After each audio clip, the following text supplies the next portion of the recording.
금년도 우리 2023년도 우리 교회 표어가 뭡니까? 이거 보고 대답하는 게 아니시죠? 하나님의 사람답게 살자.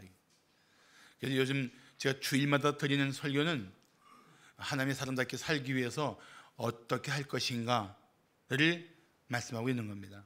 오늘은 자족하며 살자. 자족하며 살자. 제목을 뭐라고 붙였냐면은 족한 줄로 알라 붙였습니다. 이런 유머가 있습니다. 어마어마한 액수의 복권에 당첨한 어느 성도가 있었습니다. 그런데 그는 오랫동안 병을 앓아서 심신이 매우 허약한 상태였습니다. 주위 사람들은 그가 당첨된 소식에 충격을 받을까 봐 그가 다니는 교회 목사님에게 복권 당첨 소식을 알려달라고 부탁했습니다. 그래서 목사는 그 성도에게 조심스럽게 물었습니다. 만약 복권이 당첨되면 어떻게 하시겠어요? 그런데 그 성도가 이렇게 선뜻 서슴지 않고 말합니다. 그런 일이 생기면 당첨액의 절반을 목사님께 드려야죠. 그 말에 충격을 받은 목사가 그만 죽었다고 합니다.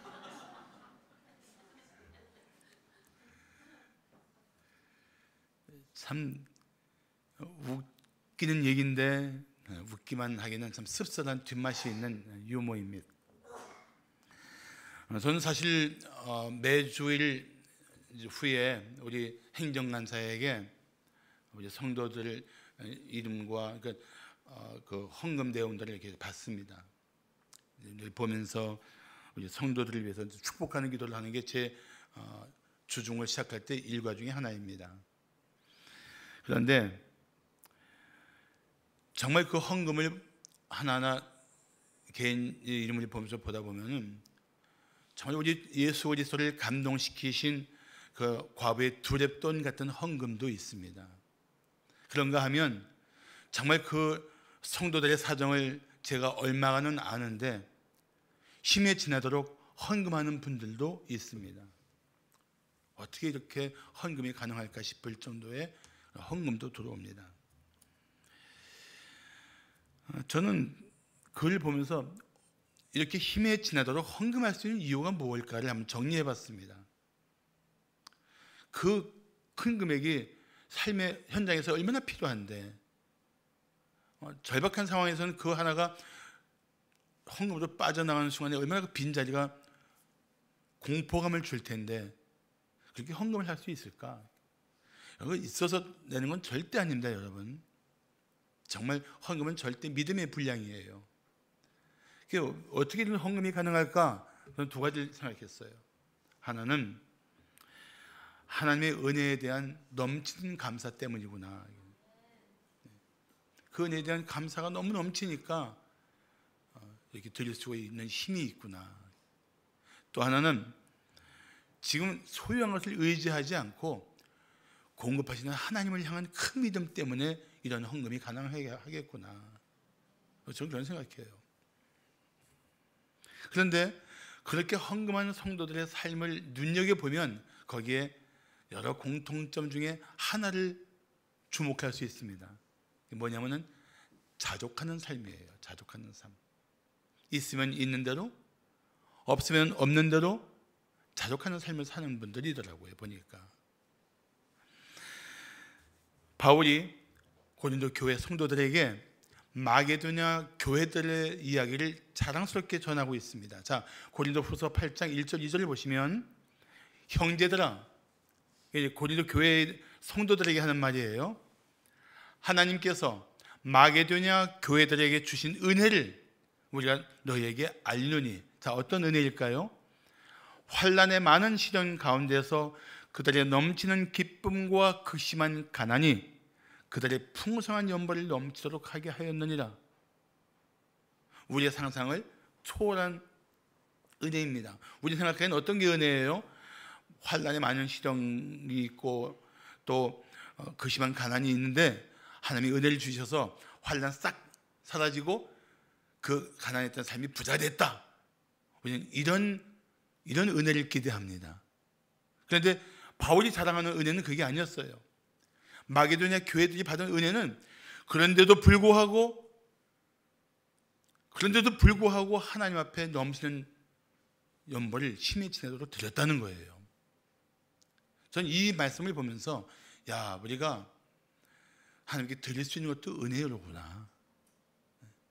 그런데 그게 드릴만 해서가 아니고 환난에 많은 시련이 있고 그 심한 가난, 그 지긋지긋한 가난 속에서도 여전히 하나님 앞에 드릴 수 있는 이 마음이, 이 하나님을 향한 이 신뢰가, 이게 은혜로구나, 이게 하나님이 주신 은혜로구나, 그 생각을 했어요.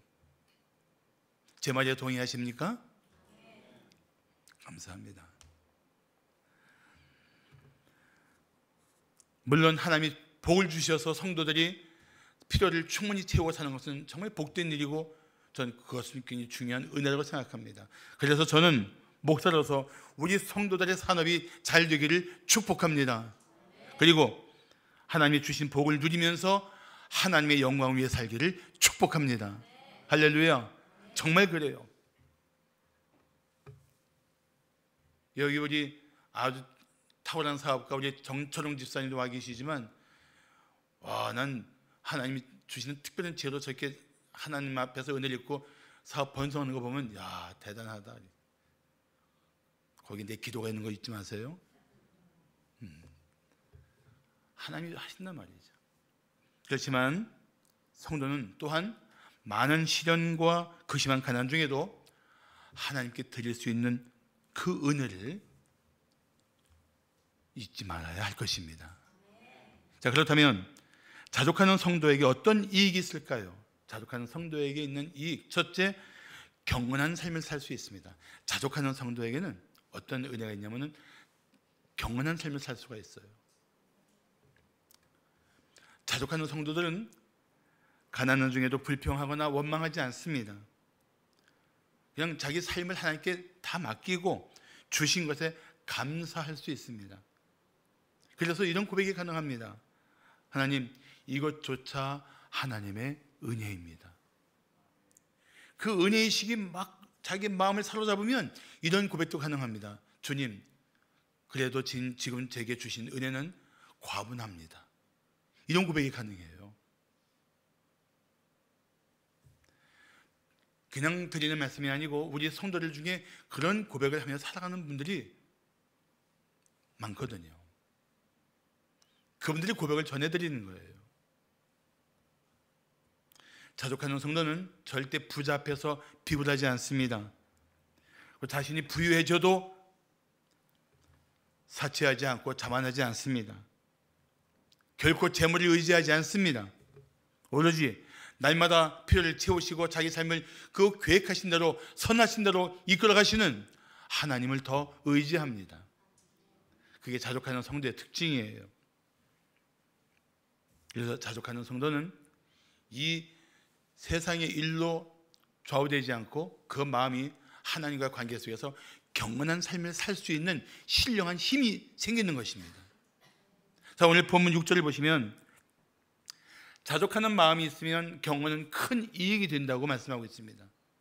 자족하는 마음이 있으면 경건 자체가 큰 힘을 얻는다는 거예요.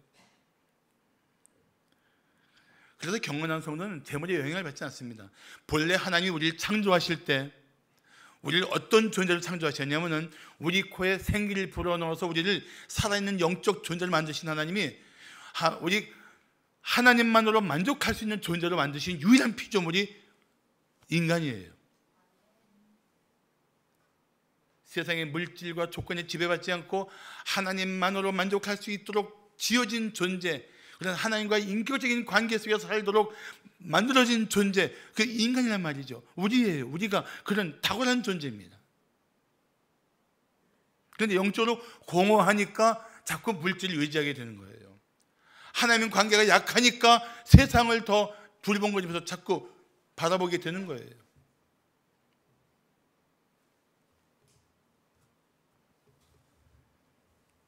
그래서 하나님을 떠나서 하나님 없이 재물로 만족을 추구하면 잘 될 것 같습니까? 아니요. 삶은 갈수록 공허해질 것입니다. 자, 오늘 7절과 8절은 무슨 말씀을 하고 있습니까? 우리가 세상에 아무것도 가지고 온 것이 없음에 또한 아무것도 가지고 가지 못하리니 우리가 먹을 것과 입을 것이 있은즉 족한 줄로 알 것이니라. 기본적인 것만 가지고도 하나님 감사합니다. 제게 충분한 것을 공급해 주셨습니다. 이런 고백이 가능한 사람이 자족할 줄 아는 사람이에요. 생각해 보세요. 우리 알몸으로 앉으시면 다 옷들 입고 계시죠. 댁에 가시면 갈아입을 옷들이 있죠. 튀르키예를 위해서 내어놓으실 옷들도 있죠. 없으신 분은 교회 갖다 놓은 것 중에서 제보 가셔도 괜찮아요. 있단 말이에요. 우리 많아요. 어떻게 보면은 정말 아무것도 없이 태어난 우리는 생각보다 많은 것을 이미 소유하고 있습니다. 그런데 어리석은 사람들은 무슨 생각을 합니까? 소유한 것은 하찮게 여기고 아직 소유하지 못한 것 때문에 불평하고 원망하는 거예요. 그렇지만 자족하는 성도는 삶의 출발점이 다릅니다. 지금 먹을 것, 입을 것에 감사하면서 자기가 생존할 수 있는 이 모든 은혜가 하나님의 그 계획 안에 있다는 것을 믿으면서 살아가는 거예요. 필 로버슨 목사는 이런 말을 했습니다. 기도죠, 기도. 그가 한 기도 내용의 일부인데 이런 기도를 했어요. 주님이 제게 복을 주시면 감사하겠지만 그렇지 않아도 제가 가진 것에 감사하겠습니다. 이게 자족하는 사람의 기도예요. 유명한 영국의 주석학자인 핸드릭스는 이 자족이라는 것을 이렇게 해석했습니다. 영적인 만족 상태. 비록 세상적으로는 어려움이 있고 궁핍함이 있고 육체의 연약함이 있고 힘든 여러 가지 상황이 있겠지만 하나님과 관계 때문에 영적으로 만족한 상태, 이게 자족의 뿌리요 근본이라는 거예요. 저는 이 말에 아주 흔쾌히 동의합니다. 여러분 아십니까? 재물로 만족할 수 있는 사람은 하나도 없어요. 그렇지만 하나님과 깊은 사랑의 교제를 나누며 하나님의 은혜에 감사하는 성도는 내적인 만족을 누릴 수가 있습니다. 하나님 때문에. 그런데 조금만 어려워지면 불평하는 사람이 있고 조금만 힘겨워지면 원망하는 사람이 있습니다. 그러면은 여지없이 영적인 침체에 빠져 들어갑니다. 그러면서 점점 하나님을 의지하는 믿음은 약해지게 돼 있어요. 자꾸 어려워지는 거예요. 뭔가 스스로 이겨내보려고 해결하려고 막 버둥거리고 애를 쓰지 않아서가 아니라 하는데도 변화가 없는 거예요. 어디부터 잘못됐다고 생각하십니까? 부모 잘못 만나서? 내가 좋은 회사를 못 다녀서? 뭐 이런 외적인 조건이 있는 게 아니에요. 하나님과 관계 속에 있는 거예요. 하나님과 관계 속에서.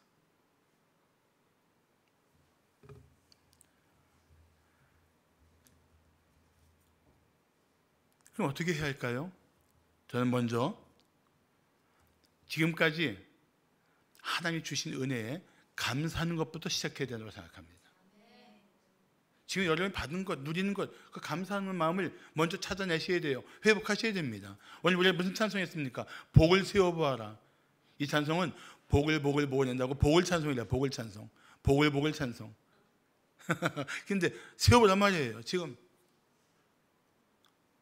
많아요. 손꼽기 시작하면 참 많습니다. 그 은혜를 잊고 살았던 것뿐이죠. 그리고 아무리 지긋지긋한 가난이라도 마침내 벗어나게 하실 한 분, 하나님을 주목하세요. 그리고 어떤 힘든 현실에서도 일으켜 주실 주님을 의지하세요. 그러면 주님께서 반드시 일으켜 주실 것입니다. 믿습니까? 히브리서 13장 5절을 말씀하기를 돈을 사랑하지 말고 있는 바를 족한 줄로 알라. 있는 것, 지금 내가 가지고 있는 것만 가지고도 족한 줄로 알면서 내가 돈을 사랑하는 인생이 아니라 이 모든 은혜의 하나님을 사랑할 수 있는 그런 영적 변화가 일어나야 돼요. 그렇지 않으면 우리도 이 세상 사람과 어울려 살면서 그들의 가치관, 그들의 삶의 방식, 그들이 추구하는 것에 어느 순간에 함께 휩쓸려 갈 수 있단 말이에요. 그런데 히브리서 13장 5절은 돈을 사랑하지 말고 있는 바를 족한 줄 알라만 하고 끝난 게 아니고 그 다음에 중요한 메시지가 더 추가되고 있습니다. 뭔지 아세요? 내가 결코 너희를 버리지 아니하고 떠나지 아니하리라. 할렐루야. 우리와 함께 하시는 하나님 때문에 우리는 돈에 목숨 건 인생, 돈에 의지하는 사람들이 아니라 항상 우리와 함께 하시는 하나님을 의지하면서 살아가는 믿음의 사람들이 되어야 합니다. 그래야 경건한 삶을 살 수가 있어요.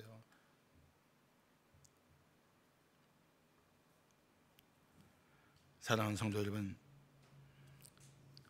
하나님만 함께 하시면 감당하지 못할 시험이 없는 줄을 믿습니다. 이겨내지 못할 가난도 없는 줄로 믿습니다. 헤쳐나가지 못할 인생의 문제도 없을 줄로 믿습니다.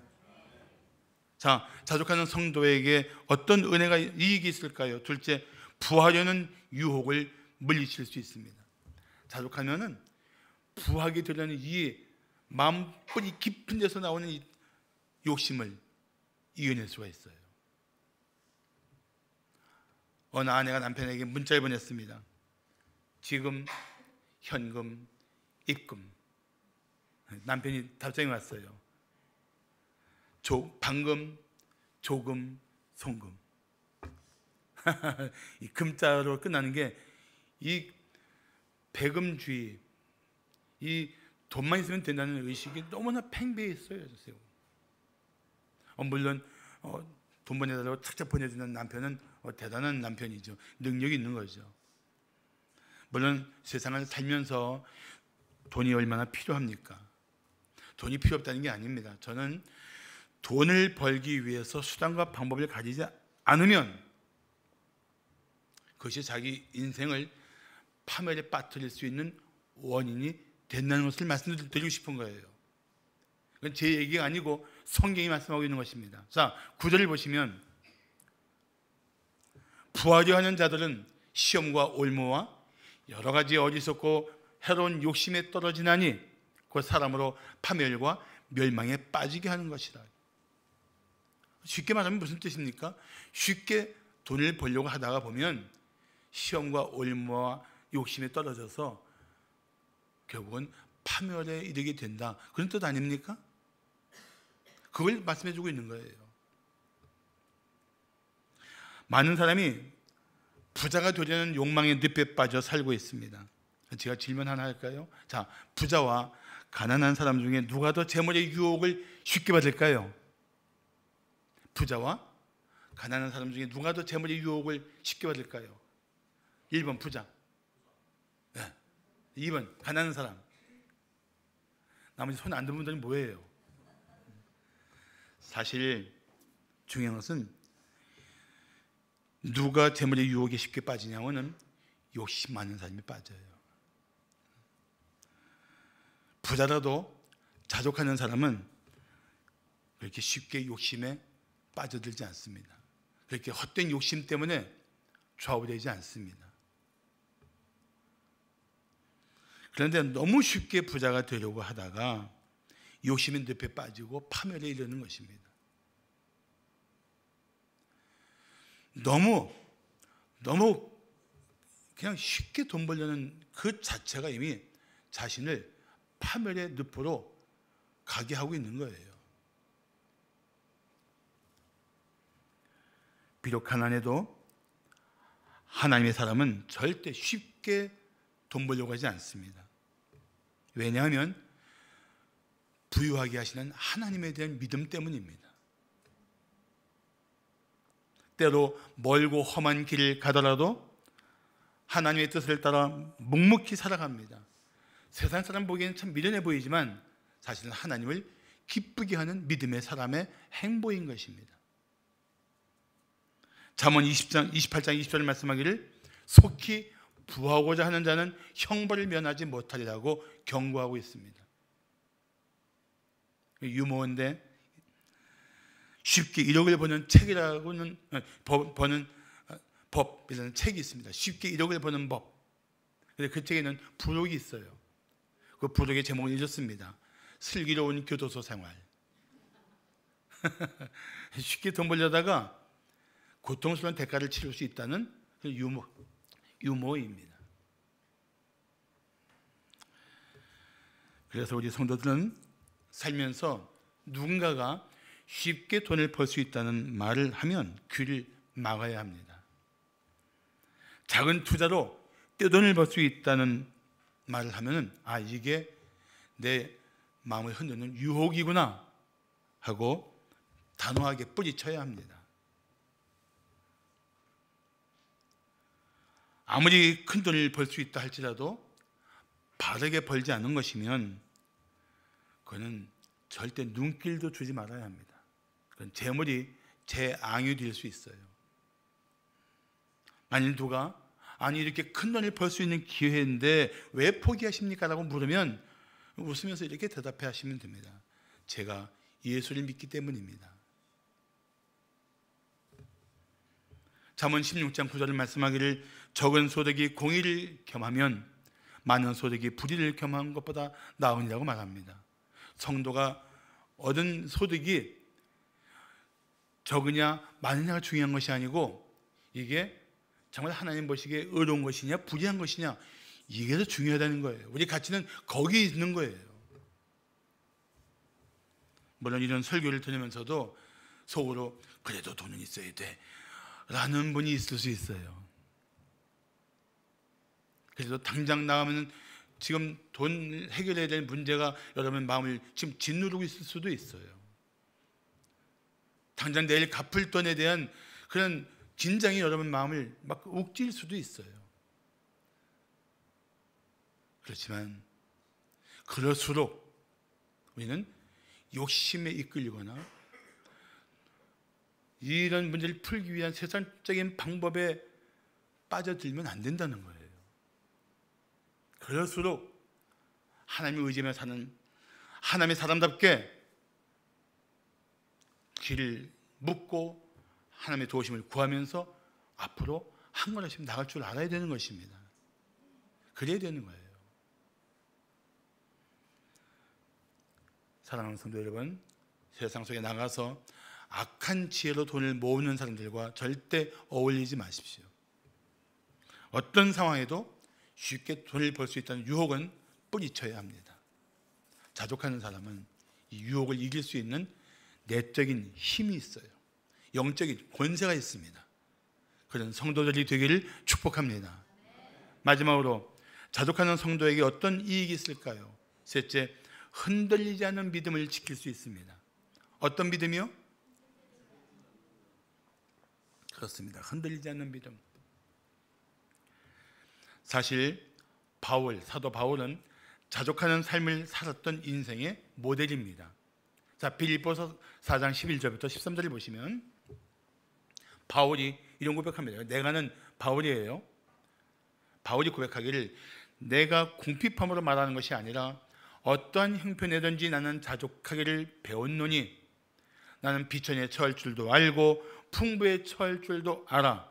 모든 일, 곧 배부름과 배고픔과 풍부와 궁핍에도 처할 줄 아는 일체 비결을 배웠노라. 그 비결이 뭐라는 겁니까? 내게 능력 주시는 자 안에서 내가 모든 것을 할 수 있느니라. 할렐루야. 사도 바울이 배고픔과 배부름과 또 궁핍과 풍부한 이 모든 삶을 이겨낼 수 있었던 일체 비결이 뭐였습니까? 내게 능력 주시는 주님이었단 말이에요. 우리도 살다 보면 부유할 때도 있고 가난할 때도 있습니다. 어떤 성도는 부자일 때는 막 정신없이 세상에서 살다가 돈 다 잃고 오신 분이 있어요. 그것도 은혜예요. 그 돈 계속 있었으면 하나님 앞에 돌아오지 않을 수 있으니까. 그것도 은혜 아닙니까? 동의하기 싫죠. 그래도 돈이 있어야죠. 아니에요. 세상 물질 잃고 예수님 얻는 게 그게 은혜고 그게 복인 줄을 믿으십시오. 그게 복이에요. 그래서 우리는 어떤 형편이 있든지 우리 삶의 능력이요 비결이신 예수님을 의지해야 합니다. 어떤 형편이든지 주님을 의지하는 그게 바로 살아있는 믿음이에요. 삶을 바꾸는 믿음이고 역경을 이기는 믿음이고 자신의 처지를 툴툴 털고 일어날 수 있는 큰 믿음이란 말이죠.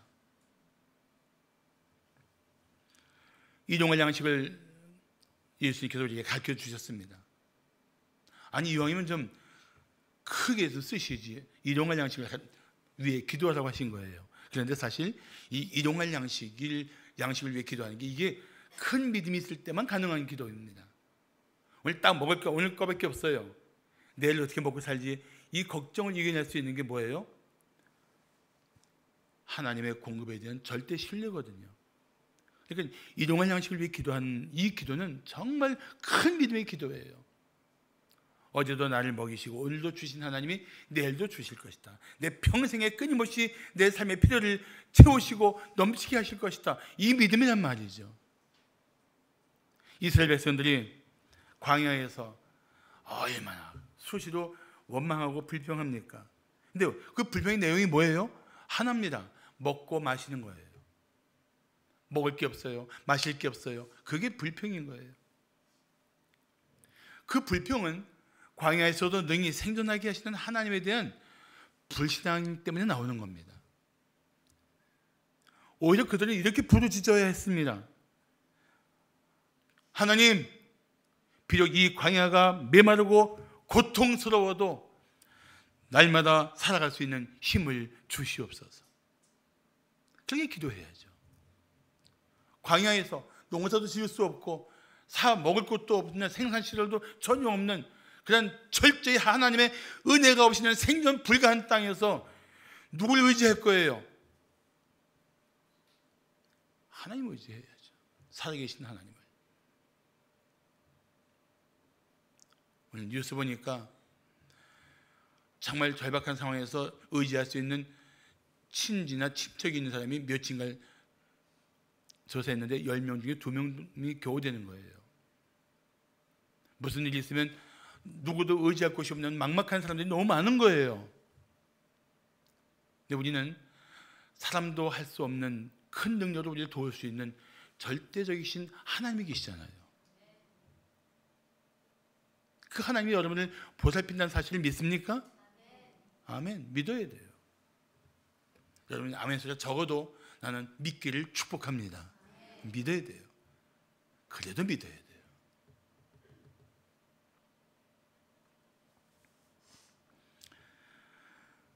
누구든지 사는 동안에 돈이 필요하지만 돈만 있으면 된다는 생각은 그건 아주 철저히 잘못된 것입니다. 그래서 10절은 이렇게 말씀합니다. 돈을 사랑함이 일만하게 뿌리가 되나니. 돈을 사랑하는 게 모든 악의 근원이라는 뜻이에요. 모든 악은, 악한 생각과 악한 삶은 어디부터 나오느냐? 돈을 사랑하는 데서부터 나온다는 거예요. 그래서 이것을 돈을 탐내는 자들은 미혹을 받는데 어떤 사람도 미혹을 받느냐? 믿는 사람도 미혹을 받아갖고 믿음에서 떠난다는 거예요. 예수 믿는 사람도 이 돈 때문에 미혹받아서 예수를 떠나면 어떤 일이 벌어지지 않습니까? 많은 근심으로 자기를 찌르게 된다는 겁니다. 평안도 없어지고 기쁨도 없어지고 감사도 없어지고 노래도 없어지고 많은 근심으로 똘똘 쌓여서 살아간다는 거예요. 얼마나 안타까운 얘기입니까?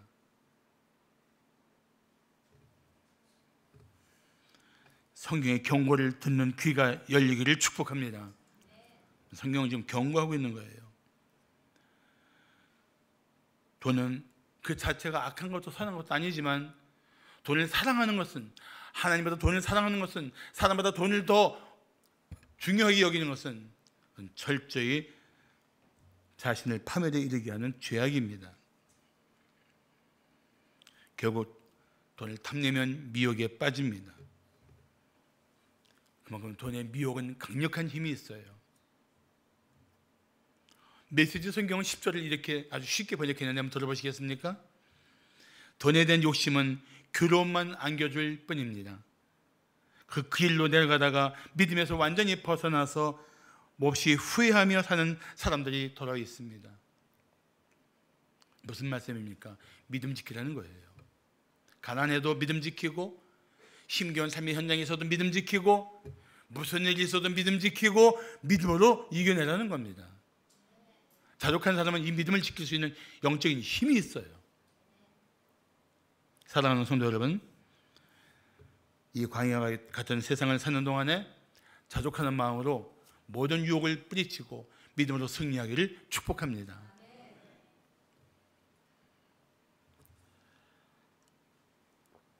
누구나 부자가 되는 것을 꿈꾸는 그 이유가 뭘까요? 그냥 너나 없이 다 잘못된 가치관, 세속적인 가치관에 빠져 있기 때문에 그렇습니다. 우리는 자녀들이 재물보다 하나님을 사랑하도록 가르쳐야 합니다. 그렇기 위해서 먼저 우리가 재물보다 하나님을 사랑하는 삶의 본을 보여줘야 합니다. 가난해도, 하는 일이 안 돼도, 망해도 자녀들 모아놓고 기도할 수 있어야 돼요. 하나님, 우리가 지금 이런 상황에 있지만 그래도 우리는 이 상황 속에서 다시 우리를 일으켜 주실 하나님만 의지합니다. 우리 믿음으로 이 상황을 이겨낼 수 있도록 도와주시옵소서. 기도해야 돼요. 당장 기도 응답이 안 나와도 기도해야 돼요. 끝까지 기도하면서 하나님 의지하는 그 모습을 누가 보고 있는 줄 아십니까? 자녀들이 바라보고 있어요.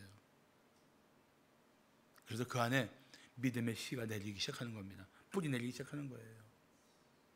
스페인의 수도사로 유명한 아빌라의 테레사라는 분이 있었습니다. 아빌라의 테레사, 아주 역사적인 인물이에요. 그런데 이분이 하나님 제게 은혜를 주세요, 이것을 주세요, 저것을 주세요, 그렇게 그냥 기도할 때마다 이런 기도를 했어요. 그러던 어느 날 천사가 갑자기 나타나서 이 테레사의 심장을 창으로 찔렀습니다. 근데 그 찔린 심장에서 피가 나는 게 아니고 무엇을 주세요라고 기도했던 것들이 막 쏟아져 나오는 거예요. 그래서 테레사가 자기 심장을 붙들고 하나님께 외쳤습니다. 왜 그러세요, 주님? 제게 왜 이러세요? 많이 듣던 얘기 아니에요? 살다 보면 어려울 때 하나님 제게 왜 이러세요? 왜 그러세요, 하나님? 그런 외침 해본 적 있나요, 없나요? 여러분 없으시면 저는 있었어요. 왜 그러세요, 주님? 하고 말하는데 주님께서 그때 이렇게 말씀하십니다. 테레사야, 너는 나 하나로 만족할 수 없니? 너는 나 하나로, 나만 가지고 만족할 수 없니? 그때 테레사는 자기가 하나님께 밤낮 구하기만 하고 주님과의 관계를 귀하게 여기지 않았다는 사실을 깨닫게 됩니다. 그의 자신의 부끄러운 모습을 깨달은 테레사가 쓴 시가 있어요. 그 중에 일부를 읽어드리겠습니다. 어느 곳에도 마음이 흔들리지 말라. 무엇에도 걱정하지 말라. 모든 것은 지나가는 것. 하나님은 변치 않으시니 인내함으로 모든 것을 행할 것이라. 하나님을 지닌 자 부족함이 없나니 하나님만으로 만족하도다. 드디어 무엇을 주세요라고 기도하던 테레사가 주님, 저는 하나님 한 분만으로 만족합니다라는 고백까지 하게 된 거예요. 이때 하나님만으로 만족하다는 라틴어가 솔로 디오스 바스타라는 거예요. 솔로, 오직, only, 디오스, God, only God, 바스타, satisfy, 난 만족합니다. 나는 주님만으로 만족합니다. 솔로 디오스 바스타. 한번 따라합시다. 솔로 디오스 바스타. 우리 한번 옆에 분들에게, 전후분들에게, 좌우에 있는 분들에게 이렇게 인사 나눕시다. 우리 하나님만으로 만족하며 살아갑시다. 한번 인사합시다. 자, 그럼 묻습니다. 사랑하는 성도 여러분, 당신은 하나님만으로 만족할 수 있습니까? 만족하기를 바라십니까? 만족할 수 있을 줄로 믿습니까? 할렐루야. 그래야 돼요. 그래서 여러분들 이런 마음을 가져야 돼요. 저는 세상의 재물보다 주님이 더 필요합니다. 오직 주님만 저와 함께 하시면 됩니다. 비록 지금은 힘들고 어렵지만 주님 한 분만으로 만족합니다. 이 고백이 여러분의 고백이 되기를 축복합니다. 그 고백과 함께 지금 받은 것에 감사하십시오. 그리고 삶의 필요를 날마다 기도하십시오. 이미 주신 것에 감사하고 받지 못한 것은 주실 때까지 잠잠히 기다리십시오. 참 신실하신 하나님이, 여러분을 지극히 사랑하시는 하나님이 때가 되면 여러분들을 은혜 가운데 일으켜 주실 것입니다. 할렐루야. 기도하겠습니다.